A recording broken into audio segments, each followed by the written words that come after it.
안녕하세요, 여러분. 저는 경기도 하남시에 거주하고 있는 38살 평범한 직장 다니는 여자랍니다. 곧 2년 뒤에 마흔을 앞두고 있는 터라 이런 사연을 보내는 곳이 있다고 해도 용기가 나지 않았는데요. 친구와 이야기하다 저의 시댁 이야기를 한번 보내보면 네가 좀 마음이 편해지지 않겠냐 하길래 용기 내서 한 글자씩 써내려가 봅니다. 10월의 시작과 함께 요즘 건강이 많이 안 좋아지는 분들이 많다고 해요. 특히 날씨가 온도 변화가 커서 그런 것 같은데요. 저는 다른 잔병 치레는 없는데 환절기가 시작되면 저는 하루하루가 고통스러운 나날들의 연속이랍니다. 여러분들은 비염 혹시 알아본 적 있으신가요? 저는 만성 비염 환자로 환절기 봄만 되면 꽃가루 때문에 눈이나 코가 마비될 정도로 심각해지는 사람입니다. 이런 제가 또 하나의 문제가 있는데 바로 저는 털 알레르기가 있는 사람이라 너무 강아지, 고양이가 예뻐도 키우지 못하기 때문에 늘 그게 참 안타까웠습니다. 그래서 친구네만 가도 애완동물이 있으면 저는 계속 마스크를 끼고 있어야 할 정도이며 와서도 약을 빨리 복용해야 할 정도로 좀 심한 편입니다. 그래서 비염 수술도 있다길래 알아보았는데 저는 체질상 그런 편이라 수술을 해도 또다시 재발될 수 있다고 하더군요. 그래서 지금은 딱 이 시기에 약은 꾸준히 복용하는 중이고 이런 예민한 체질 덕분에 저는 친구도 남자친구와도 온전한 관계를 유지하기가 어려웠습니다. 그러다 직장 동료 친구가 소개해준 소개팅에서 지금의 남편을 만나게 되었습니다. 지금의 남편은 저와 너무 다르게 무던한 성격과 따뜻한 마음을 가진 사람이라 저도 모르게 훅 빠져들더라고요. 저는 이런 시기만 되면 예민해져 누군가가 조금만 짜증나게 해도 제 표정이 확 굳어져 사실 이런 저도 제가 가끔 싫을 때가 있는데 남편은 늘 무던하며 온화한 마음이 옆에서도 느껴질 정도였다니까요.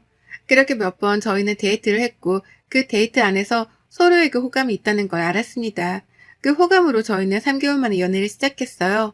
썸만 3개월을 탄 거죠. 서로 다 알고 나서 사귀다 보니 저희는 싸울 일이 없었어요. 그저 연애가 꽃길만 같았죠.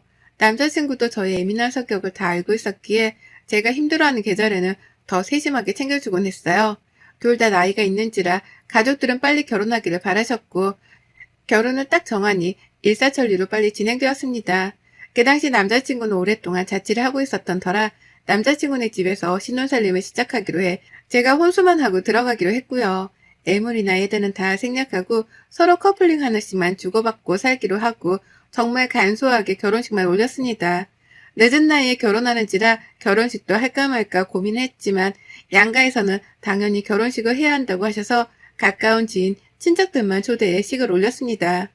예민한 탓에 집안에 공기청정기를 꼭 켜둬야 하고 저는 이불도 알레르기가 덜한 침구를 써야 할 정도라 남자친구에게 이런 것들을 미리 결혼하기 전 다 이야기한 후 함께 살기로 했습니다. 그 후 신혼여행을 다녀와 시댁으로 인사 가던 날 저는 시댁에 들어가고 나서 흠칫하며 놀랐는데요. 바로 시댁에 강아지와 고양이 2마리가 있지 뭐예요. 남자친구한테 이런 이야기는 못 들어서 조그만 소리로 물어보니 자기도 처음 한다고 그러더군요. 어머님은 동물을 굉장히 좋아하시는데 지금까지 일하느라 키우기가 어려웠다고 하면서 고양이들은 잠시 임보를 맡아서 하는 중이고 강아지는 친구가 여행 간다고 며칠 맡겨둔 거라고 하시더라고요. 저는 정말 어떻게 해야 할지 몰랐지만 어머님이 알고 하신 것도 아니니 약을 먹고 나서 밥을 먹는데도 자꾸만 재채기가 나오고 콧물이 훌쩍거려 미치겠는 거예요. 그러니 어머님이 저에게 어디 아프냐고 물어보셔서 남편이 알레르기가 굉장히 심해서 비염부터 동물 알레르기까지 있다. 그래서 약 먹었는데도 아무래도 동물이 집에 있다 보니 그러는 것 같다. 우리 빨리 먹고 일어나야 할 것 같다고 말하니 어머님이 정말 많이 서운해 하시더라고요. 우선 고양이와 강아지들을 분리해서 방에 두신 후 거실에서 과일을 깎아 먹는데도 재채기가 계속 나는 거예요. 고양이가 특히 털이 엄청 날린다고 하는데 그래서 그런지 정말 무슨 정신으로 시댁에 있었는지 기억이 나지 않을 정도였으니까요. 그렇게 처음 시댁 인사를 마치고 오니 괜스레 어머님께 죄송한 생각이 들더라고요. 그래서 처음으로 결혼하고 나서 전화를 드렸어요. 어머님, 저예요. 그때 뵈러 갔는데 제대로 말도 못해서 죄송해서 연락드렸어요. 네가 그렇게 알레르기가 심한 줄 몰랐구나. 많이 심한 거니? 아, 네. 제가 조금 털이나 계절이 많이 민감한 편이라 약을 꾸준히 먹는데도 잘 낫질 않네요. 그래, 알았다. 괜찮으니 다음에 보자. 하고 전화를 끊었습니다. 저는 처음에는 이 통화에서 어머님이 그래도 나를 이해해 주시는구나. 다행이다라는 생각이 강했거든요. 동물을 너무 좋아하시는 어머님이라 내심 서운해 하시는 것 같았지만 사실 어쩔 수 없는 일이잖아요. 그렇게 잊고 살던 어느 날 남편이 엄마가 끝나고 집에서 식사하자고 시댁으로 오라고 했다고 하길래 부랴부랴 퇴근하고 시댁으로 건너갔어요. 건너갔는데 웬걸 고양이 한 마리가 딱 있더라고요. 어머님이 이제 일도 그만두고 해서 한 마리 키워볼까 한다고 너희가 자주 오는 것도 아니고 고양이 한 마리는 괜찮지 않냐면서 평생 꾸미셨다고 하시더라고요. 강아지를 너무 키우고 싶으셨는데 강아지는 외로움을 많이 타서 보다가 이 고양이한테 눈길이 넘어가서 그냥 올 수가 없었다고요. 물론 어머님의 생각이고 어머님이 키우시는 거니까 저야 상관은 없겠지만 앞으로 시댁에 자주 못 가겠다 라는 생각은 들긴 했어요. 솔직히 그냥 다들 잘 됐다면서 축하하는 분위기로 식사를 끝내고 후다닥 자리를 일어나려는데 어머님이 이제 우리 냥이도 자주 봐야 하니 너도 그런 예민한 체질을 좀 고쳐야 하지 않겠냐고 말씀하시더라고요. 저도 제가 체질을 고치고 싶어도 사실 그게 쉬운 게 아니잖아요. 그냥 알겠다고 하고 집으로 돌아가는 내내 괜스레 서급해주대요. 남편은 나중에 따로 엄마한테 얘기할 테니 너무 서운해하지 말라고 다독였지만 저는 사실 그게 잘 안 되긴 했어요. 그 뒤로도 종종 시댁에 가면 어머님은 제가 알레르기가 있는 걸 알면서도 밥을 먹을 때도 계속 옆에 고양이를 안고 드시는 거예요. 남편이 밥 먹을 때는 조금 다른 곳에 두라고 해도 왜 자기 자식한테 그러냐면서 오히려 화를 내시니까 할 말이 없었습니다. 저희 보고는 그럴 거면 출입도 하지 말라는데 참 남편도 이번에는 화나서 안 온다고 하고 가자고 하고 나왔습니다. 괜히 저 때문에 그런가 싶어서 마음이 좋지 않아 그 주 주말에 정말 내키진 않았지만 고양이 간식도 사가지고 시댁으로 방문했어요. 어머님은 내심 기뻐하시더라고요.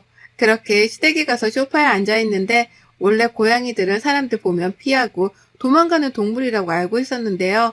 근데 갑자기 고양이가 제 무릎에 쏙 앉더라고요. 저는 너무 놀라서 소리를 지르면서 확 일어나면서 고양이가 제 손에 세게 맞았나 봐요. 저는 진짜 모르고 했던 일이어서 어떡하냐고 너무 놀라서 했다고 하는데 어머님이 오시더니 정말 제 팔을 세게 때리시는 거예요. 찰싹 하는 소리가 날 정도로요. 순간 거기에 있는 모든 사람들이 다 정적이 흐를 정도였으니까요. 봐봐, 너도 이러니까 아프지? 우리 냥이가 너 때문에 얼마나 아팠겠어. 어머님, 저는 일부러 그런 게 아니라 갑자기 저한테 와서 놀라서 일어나다가 그런 건데요. 그거나지. 그래도 좀 조심해야지. 아직 애긴데. 네가 애기도 안 켜봐서 너는 참 정이 없구나. 너가 어떻게 그렇게 애가 독하니?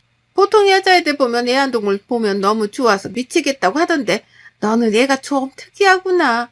라고 하시더라고요. 정말 억울했지만 뭐 저한테 맞은 건 맞으니 알겠다고 주의하겠다고 했죠. 그 뒤로도 고양이와 얽힌 사건들은 정말 많습니다. 날이 갈수록 심해지는 어머님의 고양이 사랑에 정말 모든 가족들이 지쳐버릴 정도였으니까요. 시장에 갈 때도 데리고 다니시고 고양이들은 원래 밖에도 무서워하고 산책도 잘 안 시키는 걸로 알고 있는데 어머님은 어디 갈 때마다 가방에 넣어서 데리고 다니시더라고요. 심지어 명절에는 산소 갈 때도 데리고 오셨어요. 혼자 있으면 외로워한다고요. 저는 점점 알레르기가 심해져 약 복용량도 늘리면서까지 어머님을 이해하려고 했거든요. 근데 어머님은 저를 전혀 생각하지 않으시더라고요.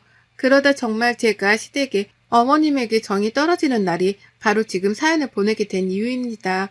그날은 정말 날이 무지하게 화창했던 걸로 기억하고 있어요.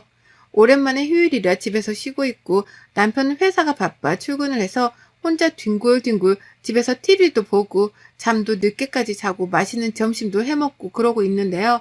갑자기 어머님의 호출 전화가 울리더군요. 네, 어머님. 나 지금 집에 좀 잠깐 와야겠다. 왜요? 잠깐 할 말이 있으니 빨리 건너와라. 딱 이 말씀만 하시고 끊으시더라고요. 부랴부랴 무슨 일이 있나 싶어서 달려가니 어머님께서 한두 시간 집을 비워야 하는데 그럼 고양이 혼자 있으니 저보고 잠깐 있으라고 부르신 거였어요. 남편이 일하고 집에 아무도 없으니까 저보고 그냥 멀찌감치 떨어져 있으라고요. 제가 지금 저 약도 안 먹고 안 가지고 와서 힘들다. 한두 시간 정도는 고양이도 혼자 있어도 되지 않겠냐. 제가 밥이랑 물은 챙겨두고 가겠다.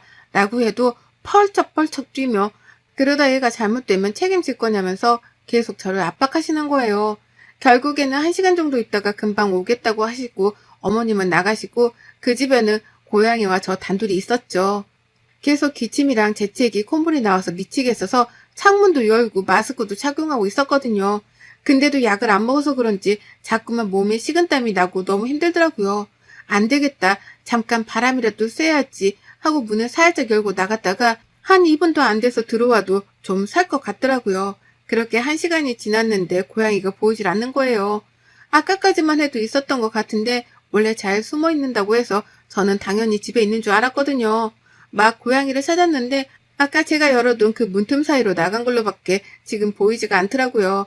안 되겠다 싶어서 밖으로 막 찾아다니는데 없고 풀밭이나 멀리 못 갔을 것 같아서 주차장도 뒤지는데도 없고 그렇게 터덜터덜 집으로 돌아오는데 어머님이 돌아오셨더라고요. 고양이 잘 보고 있었냐고 하시길래 지금 이야기 드렸더니 갑자기 제 머리통을 팍 하고 때리면서 일부러 네가 그런 거라면서 네가 일부러 고양이 내 보냈지 이러시면서 화를 막 내는데 도대체 이게 무슨 일인지 정말 일부러 그런 것도 아닌데 갑자기 저런 행동을 하시니 놀라기도 하고 우선 고양이부터 찾아야 할 것 같기도 하고 진짜 멘붕 그 자체였어요. 가장 먼저 남편한테 전화해서 상황 설명을 하고 열심히 찾아보는데 다행히도 주민분께서 발견해 경비실에 말해서 다시 데려올 수 있었어요. 어머님은 저보고 계속 일부러 그랬냐면서 너는 진짜 인성이 왜 그 모양이냐면서 이런 말까지 하시니까 저로서는 굉장히 억울하잖아요. 알레르기 때문에 잠깐 문을 열고 닫았는데 그때 나갔는지 몰랐다 그랬더니 어머님은 저보고 진짜 없어졌으면 너한테 소송이라도 걸려고 했다면서 막말을 하시더군요. 며느리한테 소송이라뇨. 일부러 내보낼 것도 아니고 물론 문을 열어둔 건 잘못된 거지만 당연히 저도 고양이를 처음 보는 동물이라 그렇게 집을 휙하니 나가는지 사실 그런 거 잘 모르고 무지하기도 했어요. 그리고 당연히 제가 문 앞에 있었기에 고양이가 나가는 거를 보지 못했기에 당연히 집안에 있다고 생각했죠. 그래도 그때는 우선 고양이를 잃어버린 건 제 탓이기 때문에 고개 숙여 사과를 했습니다. 그 뒤로 저에게 이런 부탁 안 하셨으면 하겠다고 왔어요. 근데 정말 문제는 여기서 끝이 아니었습니다. 제가 몸 상태가 정말 많이 안 좋아져서 그날은 집에서 좀 쉬려고 있는데 어머님이 또다시 시댁으로 건너오라고 하시는 거예요. 제가 몸이 정말 안 좋다. 다음에 가겠다 해도 막무가내로 오라고 하시는 탓에 넘어갔고 저는 시댁에 방문한 지 1시간도 안 돼서 응급실에 실려가야 했습니다. 응급실에서 눈 떠보니 남편의 얼굴이 보이더라고요. 남편이 걱정스러운 얼굴로 괜찮냐고 하는데 왜 그렇게 눈물이 나던지요. 그렇게 다시 잠든 것 같은데 어디서 이야기 소리가 들리길래 들어보니 따라왔던 어머님이 저에 대한 험담을 남편한테 늘어놓고 있더군요. 얘가 너무 예민하다. 그렇게 예민해서 어쩌냐. 정말 무서워. 걔한테 무슨 일을 시키겠냐면서 걔가 지금 꾀병인 것 같다는 둥에 이야기를 하시더라고요. 그러면서 그때 고양이가 집을 일부러 나가게 한 것 같다. 내가 그때는 그거를 생각 못했는데 얘가 일부러 나를 골탕 먹이려고 양이를 일부러 나가게 하려고 한 것 같다. 그러다 미수에 그친 거 아니겠냐라면서 말도 안 되는 소리를 늘어놓더라고요. 남편은 말도 안 되는 소리 하지 말라고 얘가 아픈데 엄마가 하도 불러대서 지금 응급실까지 왔는데 이런 얘기 나오냐면서 하는데도 어머님은 옆에서 제 험담만 계속 하셨어요. 그러고선 자기 오래 집 비우면 우린 양이가 외로워해서 가야 한다고 휑하니 가시더군요. 제가 아파서 응급실에 왔는데도 끝까지 제 탓만 하시는 어머님을 보니 그동안 당했던 게 억울해지고 너무 서러워지는 거예요. 저는 지금까지 결혼해서 할 수 있는 도리는 다 했는데 정작 어머님은 제가 심한 알레르기가 있다고 했는데도 고양이를 잠깐 다른 곳 맡기거나 신경 써서 청소해주지도 않으시면서 늘 저한테만 떠넘기려고 하시고 무슨 일만 일어나면 제 탓이라고 하시니 진짜 잘 살고 잘 해드리고 싶었는데 저를 낭떠러지로 몰아서 참을 수가 없겠더라고요. 응급실에서 나와 바로 시댁으로 혼자 택시 타고 갔어요. 남편에게도 말도 안 하고요. 들어가자마자 시어머니는 어떻게 왔냐면서 너 아프다면서 역시 꾀병이지 이러시길래 그 고양이를 놀게 하게 캣타워? 라고 있거든요. 근데 그게 굉장히 무거운데 그거를 정말 저도 모르는 괴력이 나왔는지 그 캣타워를 옆으로 밀어 쓰러뜨렸어요. 어머님은 그때서야 상황 파악이 되었는지 네가 미쳤냐면서 소리를 고래고래 지르셨지만 저는 그런 반응에도 아랑곳하지 않고 저도 똑같이 소리를 고래고래 질렀어요. 제가 그렇게 예민한 체질이라고 말씀을 드리는데도 불구하고 고양이를 맡기시질 않나. 제가 고양이보다 못한 취급을 하시질 않나. 도대체 여기는 누가 사람이고 동물이냐. 사람이 쓰러졌는데도 걱정보다 꾀병인다고 그렇게 말씀하시는데 그게 시어머니로서 할 말이냐면서 미친년처럼 막 소리를 지르고 내일은 없는 것처럼 눈깔이 뒤집혀서 막 보이는 물건들을 다 던진 것 같아요. 남편이 와서 저를 말렸지만 저한테 이런 쾌력이 있을지 누가 알았겠어요? 다 뿌리치고 지금까지 당했던 이야기를 하나둘씩 늘어놓는데 그때 시아버지가 제 이야기를 듣고 정말 딱 한마디 하시더라고요. 어머님께 당장 고향이 내쫓으라고 다른 곳으로 안 보내면 이혼할 줄 알라고요. 아버님은 일 때문에 바빠서 지방에 가 계시는데 그때도 저는 안 계신 줄 알고 올라왔는데 제가 난리를 치니 아마 엄청 놀라셨겠죠. 어머님은 어떻게 정들었는데 보내냐고 하고 아버님은 당장 보내라고 그나마 시간을 줄 테니까 잘 생각해서 잘 키워줄 사람 보내라고요. 아버님은 바빠서 가정에 신경을 못 썼다고 미안하다면서 저에게 진심으로 사과를 하셨습니다. 집에 혼자 있기 적적하셔서 고양이를 키우는 건 알았지만 이렇게 남까지 괴롭히면서 키울 줄은 모르셨다고요. 그 뒤로 어머님은 아버님이랑 고양이 문제로 엄청 다투신 것 같은데 우선은 고양이 다시 있던 곳으로 돌려보낸 것 같으시더라고요. 그리고 저에게 어머님의 장문의 사과 문자가 왔지만 대충 읽어보고 답장은 하지 않았습니다. 고양이 때문에 벌어진 일이기는 하지만 그동안 어머니께 쌓였던 게 너무 많은지라 저도 감정적이었기는 합니다. 사실 이것 말고도 어머님의 고양이 사랑이 너무 과도해 저를 고양이보다 못한 취급을 하셨으니까요. 심지어 제가 방에 들어가서 밥을 먹으라고 할 정도였어요. 하지만 어머님이 원체 외로워하셨기 때문에 제 나름대로 이해해드리려고 최선을 다했지만 그 결과가 이러니 더 이상 배려해드릴 것도 없잖아요. 어머님은 고양이 보냈다고 이제 안 키울랜다 하면서 전화가 와서 말씀하시길래 저는 더 이상 어머님이랑 할 말 없다고 제가 고양이보다 못한 사람인데 전화는 어떻게 하셨냐면서 비꼬았거든요. 아버님한테 그 뒤로 엄청 많이 혼나고 생활비 카드까지 뺏겨서 지금은 일주일 단위로 생활비를 타가신다고요. 지금까지 고양이 키우면서 들어간 돈이 자그마치 몇백이 되신다고 해요. 저도 거기까지는 몰랐는데 아버님이 주는 생활비로 부족해 적금 통장에도 손을 대서 진짜 비싼 사료부터 엄청 많이 해주셨나 봐요. 저는 물론 반려견, 반려묘도 당연히 가족이기에 충분히 그렇게 하는 건 나쁘다고 생각하지 않지만 아무 말도 없이 그렇게 하는 건 당연히 나쁘다고 생각하거든요. 어머님은 그 뒤로 더 이상 애완동물 얘기를 안 하기로 했다고 하시는데 그건 저도 모르겠네요. 저는 그리고 당분간은 시댁 출입을 안 하기로 남편이랑 합의봤어요. 남편도 꽤나 충격이었는지 자기도 당분간 엄마 보기가 어려울 것 같다고 하더라고요. 그래서 당분간은 시댁에 가지 않을 예정이랍니다. 저는 어머님 덕분에 기관지까지 더 안 좋아져 약을 더 늘려야 하는 상황인지라 힘들어졌습니다. 물론 어머님 덕분이지만 고양이가 가고 충분히 힘들어하셨으니 이걸로 그냥 저도 더 이상 어머님을 그만 보내드리려 해요. 그 뒤로도 전화가 왔지만 안 받을 때도 많고요. 남편도 자기 엄마 전화 안 받고 있는 상태랍니다. 어머님은 정말 가족에서 자기는 늘 혼자 산다라고 했지만 정말 혼자가 되었다고 생각이 될 정도로 가족들이 다 어머님의 성격에 질린 상태라고 하네요.